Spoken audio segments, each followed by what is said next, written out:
wanted to go for the full year. I'm not mad at how far I made it, how long I went, the places that I went to, some of the things that I did just, I look back at my stuff and I blow my own mind. Like, Courtney spent 7 months traveling the world full-time while working part-time. She hit up 26 countries on her around the world expedition. She's now a girl on a mission to challenge herself and the status quo. Welcome to 12 Days of Career Breaks. I'm Stephanie Perry of Vicarious.com. And I'm ROSHIDA DOWE of She'sOnValoose.com. We're interviewing 12 Black women who took time off work to travel. We're talking making big changes and redefining priorities in meaningful ways. And make sure you hit subscribe and turn on notifications so you'll be notified when we post our next video. Also, stick around until the end of this video where Stephanie and I will be sharing a couple of resources to take you out of a dreaming phase and into planning. Hi, Courtney. hi guys. Hi. So good to see you. So good to see you. We all know each other, so this is going to be really fun. Yes. Sorry to the rest of y'all. All right, so we're starting things off with a game. We are sponsored by House Party the Game. House Party the Game is a trivia game owned by a Black woman. Get your own copy of House Party the Game. The link is in the description. All right. Stephanie, are you ready? No, Stephanie's not playing. Courtney, are you ready? Yeah. I'm terrible at trivia. I'll be real honest with you. Yes. Not my thing. All right. Well, this is what we like to hear. We don't want you winning at everything, right? There's gotta be some struggle in life. Yeah, I support that. Go. Like if House Party the Game is the most struggle you have, like I'm doing pretty good, right? Yeah. Okay. Let's work through this. Also, it just means I have to get the game so I can practice. Yes. That's the secret. I also need some practice. So I'm talking a little bit of ish, but I've been stumped. Okay. With these. Okay. Which location was not mentioned in 112 single anywhere? This is multiple choice. Oh, thank God. A, waterbed. B, hallway. C, bathroom floor. D, shower. E, patio. I'm going to go waterbed. Final answer?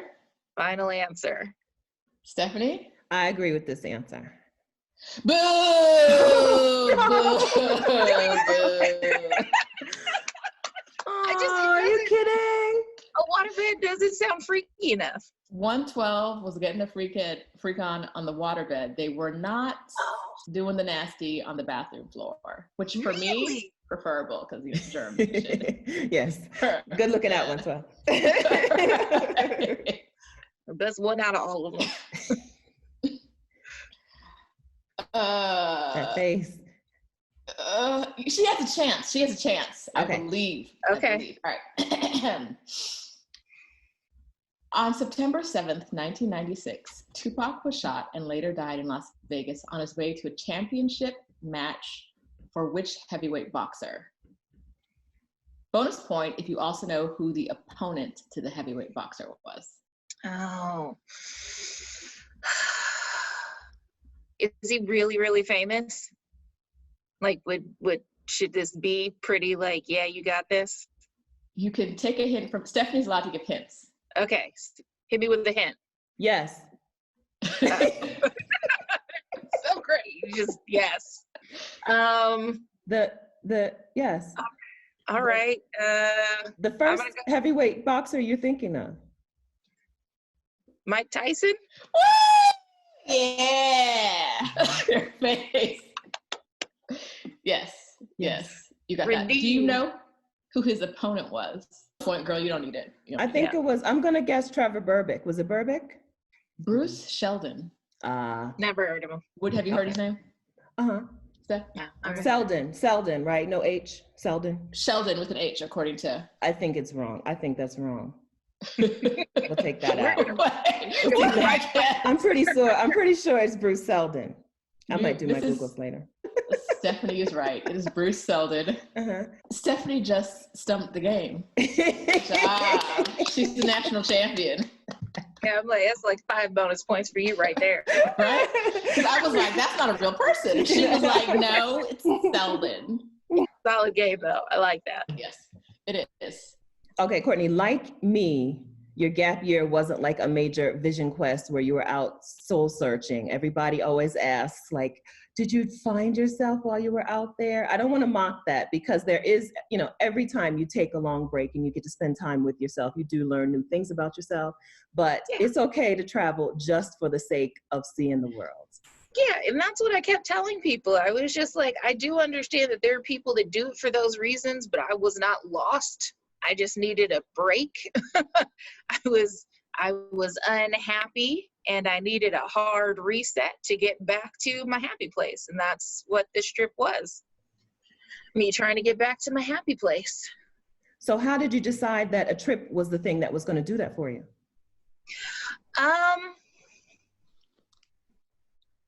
Because I feel like I had basically accomplished everything else but seeing more of the world.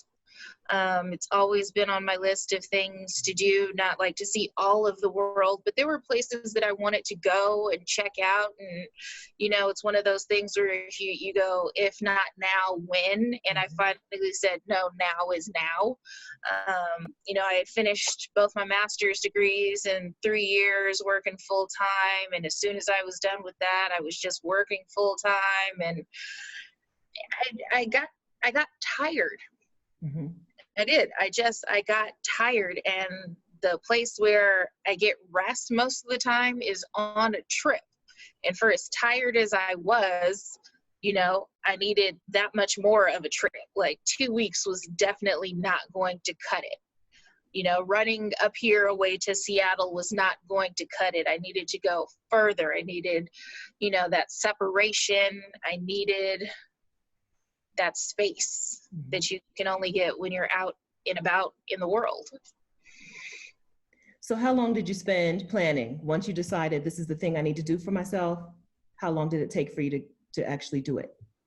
So I don't know that I actually planned so much as worked towards saving, because I knew, you know, in all the research that I had done, that it was going to cost me a little bit of money, especially since I also didn't want to do it super budget.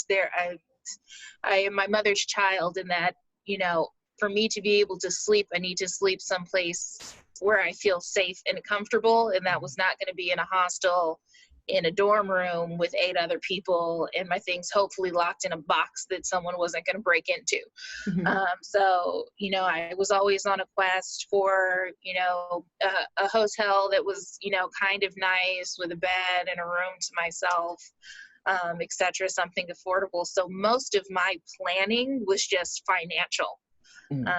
Because I knew there were some places I wanted to go that were going to be more expensive than others. And I just wanted to make sure that I was prepared. So it was paying off previous debts, and, you know, opening a savings account that I could forget about and just put money into. I actually, you know, worked 3 jobs for about a year and a half to save, you know. So my main job paid for my current life, and the other 2 jobs were paying for my trip, essentially. And that's mostly what I focused on. That, and making sure that at least 4 people had credit cards to get me home if I went to jail or something like that. So we know that working 3 jobs would create, you have to make some sacrifices to do that. Yes. Your time. Do you think that the payoff of your gap 7 months was worth it? Take that yes. break. Yeah. Yes. 100%. I don't know that, you know, since I technically only made it halfway, I want to do the other half at some point. I don't know that I'd be able to work the 3 jobs again to get there, but you do what you have to do to get where you're trying to go. And that's where I was trying to go. So, like you said, sacrifices were made. You know, I mostly just spent time with my mom and friends if they wanted to come to the gym with me, because I wasn't trying to cut that out of my life. But there was not a whole lot of social outings on weekends and stuff like that. It was mostly get some rest because you got to go to work. Mm-hmm. Now, you said that you didn't do a lot of planning, but our conversations before you left were very specific. which backpack or which bag should I take? And where do I yeah. get bug spray? And you're asking me specifically about bug spray. And I'm like, Courtney, you're starting out in London. Like, why are you worried about bug spray? I think that ties back into, you know, the comfort thing for me. Like, bugs, critters in my space make me nervous. So yes, you know, there were some things that I was nervous about, and I guess that I wanted to be prepared for. Like, you know, I wanted to be team carry-on 100%. I wanted to be team carry-on. I was not trying to be one of those people that traveled with the oversized bag. I was like, I'm going to have to take care of all of my stuff myself. Mm-hmm. So I needed a backpack I knew that could handle, you know, storing souvenirs and a sweatshirt and, you know, a day bag and a water bottle and a scarf and a laptop and all the things. So, you know, I had done a bit of research on some of that stuff. And then, of course, my travel Yoda, as I call you, Steph, you know, I would hit you up occasionally and be like, well, what do you think of this? Uh-huh. Yep. Yeah. But I guess when I think of planning, most people think of like how you mapped out what countries you were going to go to when and stuff like that. And I didn't do any of that. I kind of, you know, got to the UK because I like England and my friend wanted to come with me. That one-way flight was super cheap. So again, it was financial on that. And then from there, it was like, okay, so, you know, I'd look on Hopper and Kayak and Skyscanner about this is where I am, where's the cheapest flight, next destination kind of situation. So that was about as much planning as I did. So you felt comfortable being like on only one-way tickets and not knowing where your next destination was when you got to a place? Yeah, I liked that part. It was kind of fun and exciting and took me to some places I didn't necessarily think I would go, you know, because I feel like when you plan, a lot of people plan to go to destinations that people have already been to a lot that are like, oh, I got to get this Instagram shot. And that's all well and good. I support that. I like those spots. They look beautiful. But then other times, you know, it pops up that there's a random $50 one-way flight to Abidjan, Cote d'Ivoire. And I'm like, well, I have no idea what's there. So yeah, I got $50. Let's book that. Let's go find out what's going on in Cote d'Ivoire for no reason. Can we actually delve into that a little further? Once you got on the road, what were your other criteria for like picking the next destination besides a cheap flight? Honestly, I think that was mostly it. Like, I guess, you know, I didn't want the flight to be long. I preferred not doing long flights. So something that was maybe within like 5 hours, getting, you know, just across the United States and stuff like that. But yeah, other than that, I didn't have a whole lot for where I was going. There was one time I was looking at how to get from Tbilisi, Georgia to Azerbaijan.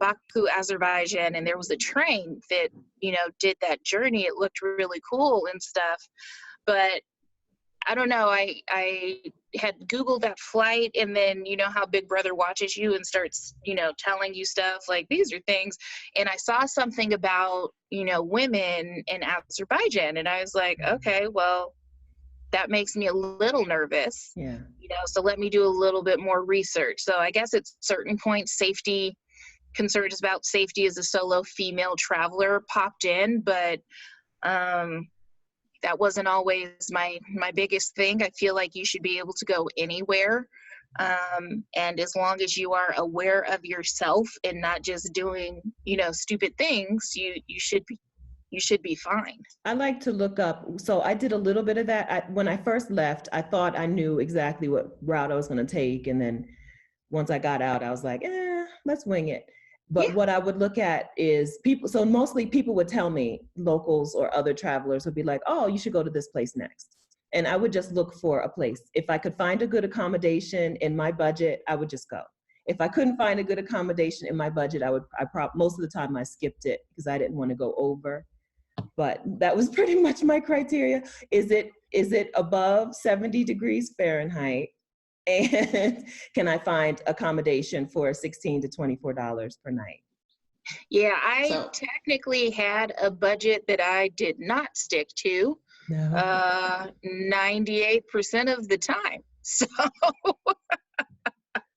yeah, I tried really hard, but you know, there were places where I would look at a hotel and it would be beautiful and it would not be in the budget. And I'd go, maybe I can cut corners somewhere else. Let me go and stay here. I feel like I'll get good rest and be extremely comfortable. Plus it's beautiful. So, you know, I did my waited out a little bit, cut corners other places. So no, I won't be going out drinking every day here. I will ensure that I stop at a grocery store and get affordable food rather than eating out every day, so I can stay in the pretty place with the king size bed. Can you tell us about how much you spent per month on accommodation? I wish I didn't do that. I don't want to know what that number is. Oh, okay. Okay. So don't want to know what that number is. Made it, survived it, and came back home. I'm good. So you just went until the money said time to go back home? No, I actually went until when I was talking to my manager, and one of the projects that I had started before I left really needed, you know, some really hands-on guidance, and I was really into it. It was going to be an opportunity for me to, you know, stretch my skills in an area of coding and development that I was interested in. It was sort of my opportunity to own something. Like originally before I left, no one was sure what was going to happen with it. Was it going to take off? They were going to do more research, build a business case, whatever. But then it was like, oh no, we're doing this. And I was like, this is mine. Can I have it? Okay. And she was like, yes, come home, handle this. So yeah, that's kind of what got me back. I had traveled long enough that one, I was missing my community and hugs from my mom. I'll be honest. I think I started to get a bit homesick towards, you know, month 6. And also in this opportunity for me to have ownership of something that I was passionate about. I had hit the point where when I got that information, that news, I was finally excited. And I had not been excited about work in a long time. And I feel like that's where I should always be. I should always be that excited about work. That's a great benefit of taking time off. You come back recharged and energized and ready to go. Most people, not me in particular. I don't have experience with that, but that's what I've heard from other people. I've heard others say. Courtney, so you talked about going back to your original role, but let's talk about the work that you did while you were on your trip. You were still doing some work. Yeah, it was minimal. I had cut myself down to about 50%, and was helping this group that I really loved working with. They're a group that I'm sad that when I moved to Seattle, I finally had to leave the group, but I loved the group. I loved who I was working with. I liked what I was doing with them, even, you know, in smaller part, with not being there physically. But yeah, it was great. One of the things my mom always says is, you know, not everybody's going to do that. Not everybody's going to do what you guys are doing because they don't think they can. Yes. You know, there's a lot of fear. We get into our comfort zones and these spaces, and what about this bill and that car and this house and these things and all of that, and all of that is transient. Like, you know, right now I have this life. If I get reincarnated, cool beans, but I won't remember it. So what I need to do is build memories today, for now, for me. Can we talk about fear? What were your fears when you were in the process of getting your savings together to do this? What were your fears around taking the gap year? I'm going to be honest, I was terrified. I was very much at home in Oakland, in my bubble with my family and my friends, doing what you do. I was extremely comfortable. So leaving that was terrifying, just that I was going to leave that on purpose. Like, no, you don't, I had a good job. Like my nieces were, I got to babysit them. My mom was my gym friend. My kindergarten friends and I would go and hang out at the lake and have barbecues every Sunday during the summer. Like this was life. It was golden. People dream about these things. And here I was saying, I'm going to go away for a long period of time. And people were like, why? And it's because I knew those things would still be there when I got back. You know, I had to trust that these people that said they loved me, that were part of my community, would not desert me when I decided to take this opportunity. And it's something that I've always encouraged in others. And I don't know that I felt like it was necessarily 100% encouraged in me. So I had to start encouraging it in myself. Like, you need to do what you keep telling other people to do, because you've been here. You've been other people's safety nets. You have to trust that they will be yours in turn. And doubting that, so much doubt. There was so much doubt that that was going to happen. Like, I knew my mom was always going to be there, but was anybody else? You know, and surprise, yeah, they were. They checked in on me while I was out there. They were participating in my adventure with me.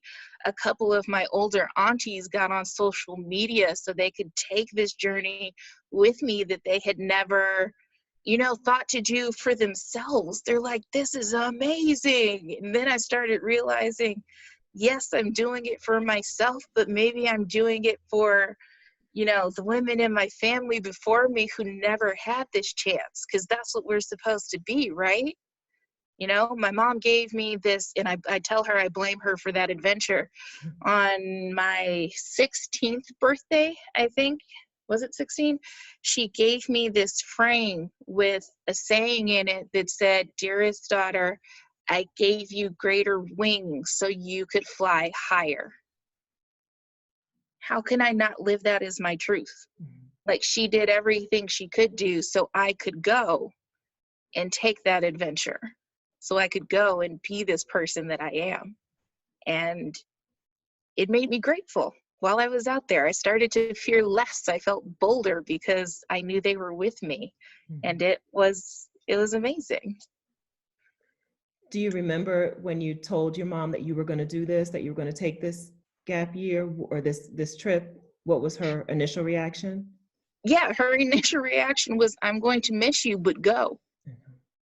That's what she said the whole time. Like, when I told her I was going to get a couple other jobs to pay for it, you know, so I might see her a little bit less, it was always, I'm going to miss you, but go. That was it. I was like, okay, well, that's my sign off right there. That's my send off. Yes. Now, there are, you know, from having taken this journey and from Instagram in your journey, that there are a lot of women out there who say, I want to do the same thing, but they just can't get themselves out, right? They just can't get started. So what is the thing that helped you get out the door? Why did you do it? How did you decide that, yes, I'm definitely doing this?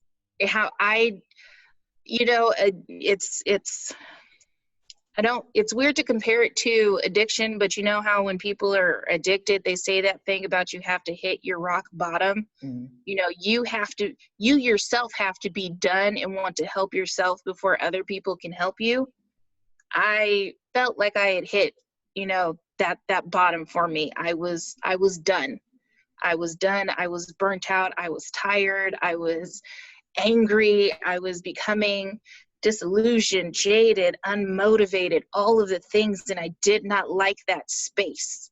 You know, so my therapist was like, can you take a vacation? And this was about, you know, somewhere in the middle of 2014, actually. I didn't even leave until 2018, but it was like, can you take a vacation? And I was like, yeah.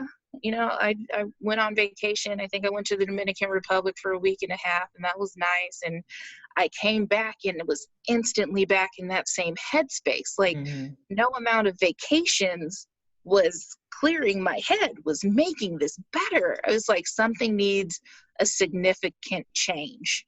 I need a major change.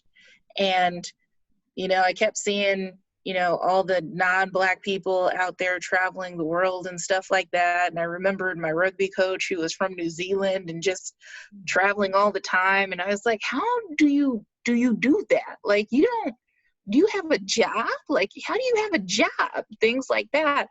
And I realized that it's a priority thing. You have to reprioritize and put that at the top of your list so that you can do it. And then slowly, I kind of feel like you let go of all the other stuff that you've been holding on to so long. Mm-hmm. I let go of all that other stuff, and the further I got out in the world, the more I let go of the anger and the rage and the disillusionment. And, I started feeling like that person I used to be. And I don't know that I would have gotten that any other way. Well, you were traveling solo. Switching gears for a minute, was it hard for you to meet people while you were traveling? Yes, mostly because I'm kind of an introverted person. I'm an introverted extrovert. Like, I can force myself to be really personable, but if you put me in a room full of people I don't know, I stand in the corner and look weird. That's just how it is. So you really have to force yourself out of your comfort zone to meet people. And I mean, through Nomadness Tribe, through Couchsurfing, I was able to connect with people. And then one of my best friends said something that just like blew my mind, because she's one of those people that I encourage to travel all the time. She actually moves to other countries after she's been there 3 times. Like, I like this here, I'm going to stay now. I think that's amazing. But she said, find what you like to do. And if there's other people there, say hi. Mind blown. I'm sorry. You want me to just go do those things that I like to do and assume that the people in those spaces also like doing that? I guess that makes sense. Mm-hmm. It does. It does. Sounds like rocket science. Blew my mind. So what does that mean? So you found rugby around the world, or what?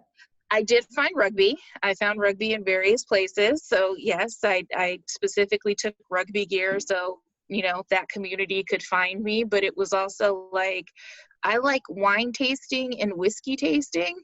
So find a local whiskey distillery and sit there, say hi, because there's the chance that those people like whiskey too. Blew my mind. I like live music. Go find places where there is live music. Those people like live music too. Mind blown. All right. Makes it a little easier. Great now, advice. while you were out meeting people, did you do any dating? Once. Well, maybe twice. One time not on purpose, one time on purpose. When I was in France, there was this guy. He decided that he super liked me. And, I essentially met him after my friend left me, because she dropped me off in France and then she went home. And I met him, and he was a little overly aggressive for my taste. So I sort of backed away from that and recognized that dating out in the world versus dating in America is very different. They're very into the instant, at least my impression. Oh, I love you, you're so beautiful. There's a lot of emoting that was kind of like, can you calm down? All I said was hello, but okay, cool, thanks. I was not prepared for that. And the second time was actually, I was standing outside a coffee shop, and this guy, because I was looking at my phone waiting for my Uber, this guy walks up and he was like, are you lost? Where are you trying to go? And I was like, well, no, I'm actually waiting for my Uber. They're going to take me over there so I can see the baths. And he's like, you don't want to go see those baths. I'm sorry, I don't know you. How do you know what I don't want to do? He's like, no, you don't want to go see those. I'll take you to go see something else. I'm sorry, you're going to take me where now? What? He literally talked to me like a tour guide, got into my Uber with me, directed the guy on a different route, and then I was spending the day with him, apparently. And then we kind of kept hanging out the rest of the time that I was there. It was bizarre, but fun. Mm-hmm. Good. So you got a little local tour guide? Yeah. And, very and a date? So. Yeah. Okay. He's a very attractive man. And you You did keep not in get touch? kidnapped, which would have been I my did not assumption the get minute a guy hopped in the kidnapped. car with me, like, oh, this is how it happens. But you know, you were okay. Yes. So it's like, all right, you guys are speaking in your language together, but I didn't feel not safe. Like, I couldn't have been. I was kind of somewhere in the middle with how I felt. I was like, I don't feel like I'm going to get attacked, but I also don't know where I'm going. That's weird, Okay, but fun. It ended up being really fun. that's cool. We haven't had a lot of success asking women about dating while they've been traveling. So you're one of our few success stories. Good experiences. Yeah. You mentioned earlier couch sitting, but I'm sorry, couch surfing. But Surfing, you didn't actually couch surf, did you? Yeah, I did. Did? Twice I couch surfed.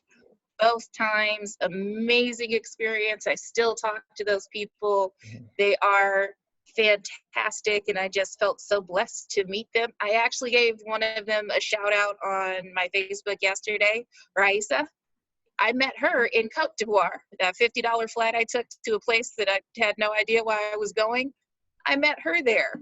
Okay. And she took me around, and we partied and we laughed, and it was around Christmas time. So I think of her around the holidays now, and she is a world traveler. Like, I walked into her house and she has one of those scratch off maps of all the places that she's been. And I looked at that and went, you're goals. This is amazing, So she was just a wealth of knowledge, and we'd, eat and talk about travels in the world and our lives. It was great. Because couch surfing attracts a certain type of person. It sounds weird and dangerous, I know, but it attracts that kind of person, the person who's looking to meet other travelers and who has done a lot of traveling on their own. As long as you have to use common sense. 100%. I will be honest about that. Like, I was introduced to couch surfing before I left because my best friend from high school hosted couch surfers. She couch surfed, while she was traveling for a little bit as well. And my only criteria with couch surfing was I was always looking for a female or a couple. Even though I know there are some nice guys out there, that's just a safety thing for me. Like, we don't necessarily speak the same language in all these places that I'm going to. I would just feel a little bit safer and hope that another woman wouldn't walk me into a situation that she wouldn't want to be in herself. So the first place I couch surfed was actually in Tunisia, and it was with a couple. They were amazing. And I hosted Thanksgiving dinner for them because I was there around Thanksgiving. So I was like, we need to go to the store and get a turkey. And they was like, why? Did you get a turkey? Did you find one? We got some turkey legs. Some turkey legs. Okay. I roasted some turkey legs and, made some, I actually did get to make candied yams, and I made some carrots and stuff. And, they also had another couch server from Japan. So she got to participate in Thanksgiving with us as well. And it was a really nice little friend dinner for the holiday. Cultural exchange. Yeah. When I was in the Philippines, a little girl came running up to me, and her pressing question for me was, what does turkey taste like? Because they didn't have it. They don't do it. I didn't know there's no turkey in the Philippines. No, Asia, they don't do turkey over there. No. All right. Yeah. I didn't know that. I guess I didn't see any turkey while I was there. That's true. Why I was surprised you found it in Tunisia, but. Yeah. I was surprised at finding anything there because they don't have grocery stores in the same sense that we do. It's all very much corner markets. Like, it's all going to the butcher, but the butcher could be, this little shop in the front of someone's house. And, you go to the fruit stand where, you can get choice fruit from this guy on Wednesdays. Like, he's got the good fruit on Wednesdays. And going specifically to the bakery to get bread. Like, you don't get bread in a grocery store, you go to the bakery to get all your bread. And so we had to go around to different little shops, and it was kind of a fun adventure. But yeah, I made it happen, and they were down to participate with me. That's awesome. I want to ask you quickly about Georgia too. When people start talking about their favorite places, it always comes up on the list. What am I missing? What's so great? Honestly, I think Georgia's like a little California. I appreciate wine country's 2 hours away. The mountains and the snow are 2 hours away. You can get to a large body 2 hours away. And then Tbilisi is such a nice, clean, calm, peaceful city with a lot of history. So it's got new parts and old parts. I met some rugby players there. They were my tour guides on the hop on, hop off bus tour.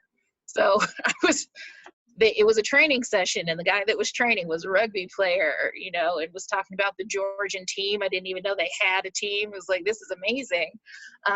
So it was also the first place I had been for a while where it didn't seem to matter to anybody that I was there. Mm-hmm. Like no one cared. I was just another person. Like, oh, look, there's a person. Okay. And they went about their day and their lives. And that was amazing because, you know, other places I hop out of a taxi and people are running up to tell me stuff like, you know, they can tell you're foreign and, you know, oh, buy this, buy this, buy this. Or, you know, you get the other tourists from other countries that are like, oh, taking pictures, you know, can we take a picture trying to touch you and your hair. Yeah, you're a Negro. Like, hey, we've never seen one of you before. Got to Georgia, everybody went, hi. I've heard that. That's what I've heard. I can't, well, I got to get there. You got to get a house sit in Georgia. Yeah, that's right. I need to find one. I went at the wrong time. I need to go back in September. So I'm trying to convince my brother, his birthday's in September. I was like, we should go to Georgia. The wine is delicious. The food is delicious. It's greener. I went during the winter. Okay. So it's greener and everything looks a little bit more lush and beautiful. And then of course you go to the mountain because the snow's not closing the road. It feels a little bit safer. You know, and then when you go to the water, you can actually get in it because it's not going to be freezing cold. Okay. But yeah,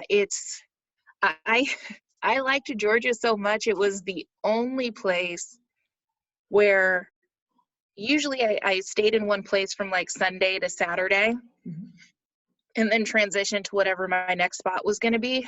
It was Thursday afternoon and I was on the phone with my mom, like really upset because I was really going to go to Azerbaijan. I was like, I don't know that I really want to go. I like being here. The little apartment I rented was beautiful. And again, simple things that are mind blowing. My mom said, do you have to leave? And I said, well, I know.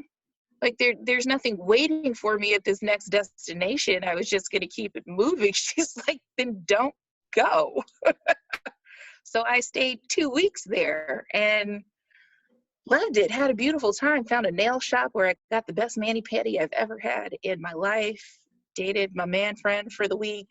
You know, ate really well. Was just so comfortable and relaxed in Georgia, of all places. Can we talk about some more frustrating places? When we were in communication while you were already out on the road, Africa was wearing on your nerves. It's harder to get around than some of the other places that you went. It's so difficult to get around West Africa, and I did not realize that before. That might be one place that you want to plan significantly before you go, which is what I recently told a woman who hit me up, like, West Africa is cool. Like, I was in Senegal, went around, went to Cote d'Ivoire, went around, it's cool. But getting from one place to another is like rocket science. You know, you can take shady roads with shady people and potentially cross, you know, shady borders, and, you know, or you can fly up to Germany and then back into Africa, even though the country you're trying to go to is literally right next door. Like, I just, you know, it was either going to be exceedingly expensive to go from country to country, or it seemed like it was going to be really unsafe, you know, and that both of those were at the opposite ends of the spectrum from where I was trying to be. Mm-hmm. So I want to go back because it's amazing to be in a place where everyone looks exactly like you. Like, I cried. That was mind blowing. Did you? I was like, Mom, the cashier looks like me. The barista looks like me. The taxi driver looks like me. That businessman looks like me. I didn't see white people for days. I was like, I didn't realize that was possible. It Because just, even I didn't have that experience in South Africa, of course. Yeah. oh yeah, no. Yeah. In South Africa is all over the place. But yeah, West Africa, days of no white people. It's bizarre. I don't know. It's not something that I'm used to. I'm like, oh wow, is this what it's like to be white in America? That's amazing. I get it. I feel real privileged now too. Yes. So yeah, West Africa was a little bit of a trial for me, which is why I didn't go to as many countries as, I wanted to. And, also the visa situation with getting to Ghana and Nigeria, you got to send it before and give them your firstborn child and everything. So, next time I will be more prepared and plan significantly more for that trip. And then the only other place that I had, a big issue was in India. But outside of those two, it was pretty easy. Can we back up a bit to the planning stage that we talked about earlier? When you were doing your planning, did you have any, besides making the money to go on the trip, did you have any other logistical hurdles that you had to maneuver around? You kept your job for a while, kept that while on the road, and then returned to it, so that you handled that. Was there anything else?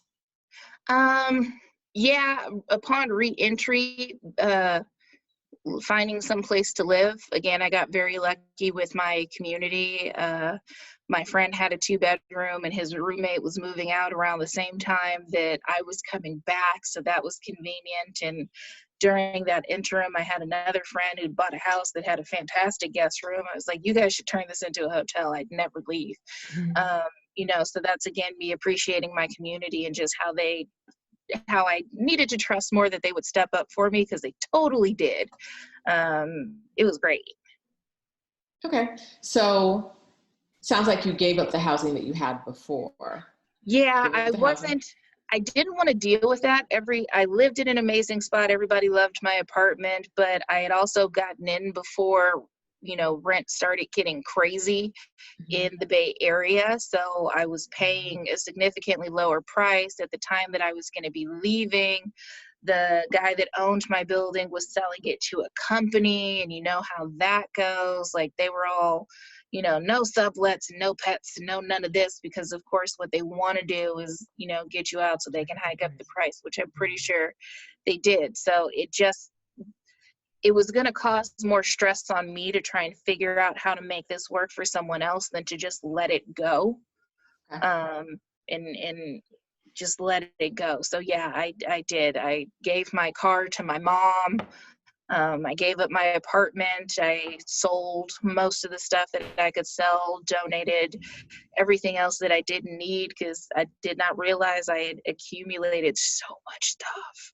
There was just so much stuff. I was kind of excited about that part, getting down to just what makes me happy. The necessities. Getting your Marie Kondo on before she was around. Yeah. And now it's this thing that everybody's doing, and I was like, you should just, plan for a big trip, and that'll really help you downsize into what you need, because my 12 little outfits and 3 pairs of shoes fit into a carry-on and my backpack. Nice. Can we go back to reentry? You talked about having to find a place to live. What were the other considerations that you had? Upon coming back to the U.S.? Yeah. That was basically it, because I still had my job. Most of the major pieces were still in place. It was just literally, where am I going to lay my head? I had never, I don't necessarily thought about that prior to. Actually, correction. Before I left, I thought I'd be coming back to moving to Washington. Like, I was going to come back from my trip and directly move to Seattle to living with my friend. That did not happen. Just, timing wise, and the fact that I was finally excited about my job again for a little bit. So, that was sort of me hitting up, 4 people that I knew potentially had space for me. and saying, hey, could I stay with you until I find a place? And then of course my other friend was like, my roommate's moving out. If you want to move in, that's fine. But yeah, that was my big piece. How long between when you came back and when you moved to Seattle? About 6 months. Okay. Yeah, about 6 months. I came back, I dived deep into that project I was excited about, got that off the ground, helped other people get their sections of that project off the ground. I still do, even though I don't technically work there anymore, I still do check-ins on where we are with that, because it's still very much mine. I still very much own it. I'm like, okay, I'm coming back for a visit. I'm going to stop by the office. We're going to have a meeting. What do you guys need? What can I help with, etc. Because it's when you have a passion project, it doesn't just stop being your passion because you live someplace else. You just find another way to keep it going. You said that this wasn't like some spiritual journey. It was a vacation. It was a time to travel. But what changed? How did you change? I relaxed. I didn't know how much I was holding on to emotionally, not just for myself, but like other people. You know, you start to absorb things from everyone around you. Their struggles, their emotions, their feelings, and that weighs down on you in addition to your own. And me being bipolar, you know, I think that just, you know, makes it more extreme by itself. So I'm dealing with my own innate depression and then things around me for other people. So like I said, the further I got away, the more and more I let everyone else's stuff go away. Like, I don't have to be responsible for that. You know, I love you dearly. I support you in making the choices you need to make for yourself. But I, Courtney, do not have to be responsible for that. And I think that's a wonderful revelation.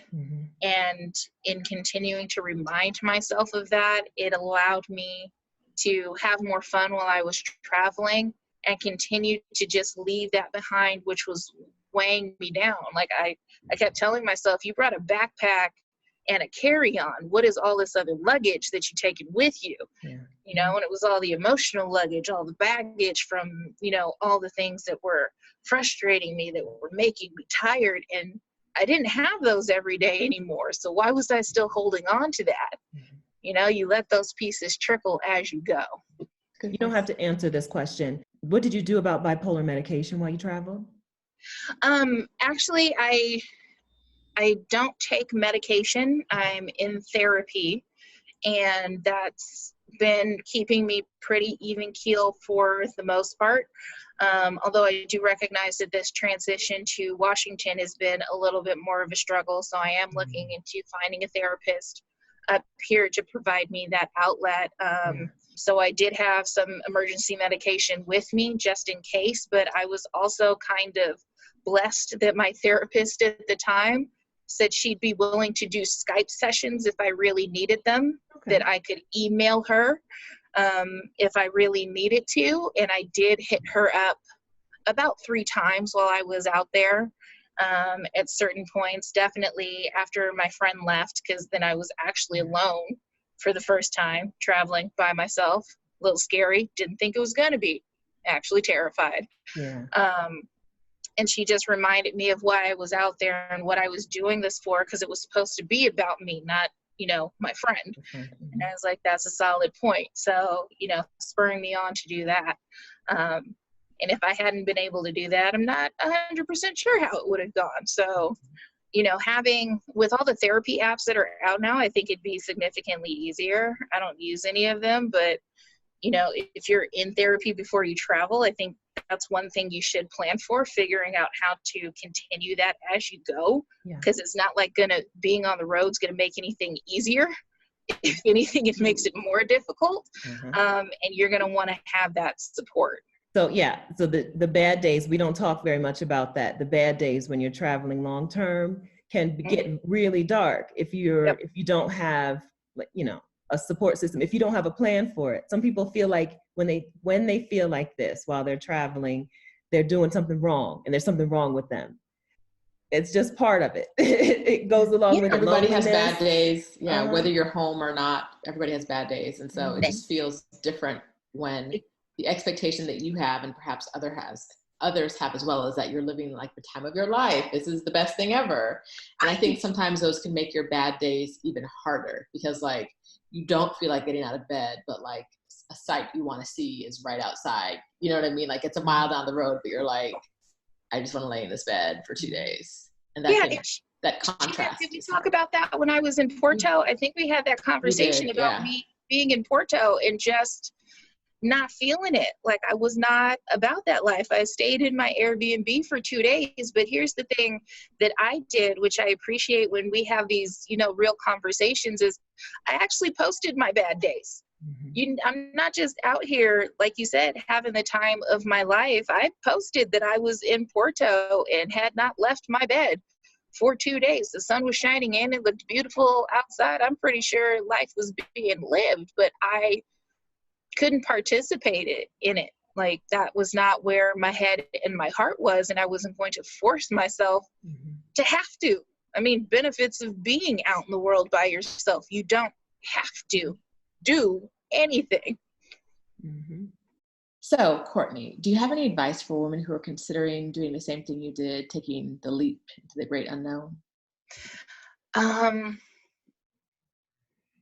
I'm going to say the same thing that my mom did. Go. Just if you need that outside encouragement, because I feel like that's a big part. Find, that person who nurtures your heart, who nurtures your spirit, and keep talking to them about it so they can continue to encourage you to do this. Because even if you don't go for a long time, like, I wanted to go for a year. I made it 7 months, and that's absolutely fine. Like, you just have to give yourself the space to be able to do it. So if you want to start with, just being gone for a month to see how you feel and grow into that space, go for it, because everything that you've got going on at home is not going to go away. In those things that do go away, you probably didn't need in the first place. So, find that resilience in yourself, find that enthusiasm, because we can do it too. God damn it. Good advice. Thank you. Thanks. Courtney, you mentioned solo traveling earlier and really feeling like you were in that solo mode once your friend left. Was this your first solo trip, or had you solo traveled before? First solo trip ever. Wow, that is so big. Yeah. Like most of my friends are very traveled, and I always encourage them to travel. So at the times that I was traveling alone, I was literally just going to meet somebody that I already knew there. This is the first time that I was going places where I had never been and knew absolutely no one. Like negative people. And to do it for that long for the first time, I know seems crazy, but go big or go home, or go big and then go home. I mean, we hear from so many people who are afraid to take like a solo weekend trip, and you plan on taking like a solo year trip. That's really big. Very impressive. Yeah. I recognize now that is a little crazy, but No. I had traveled enough at this point that I felt pretty confident in my abilities.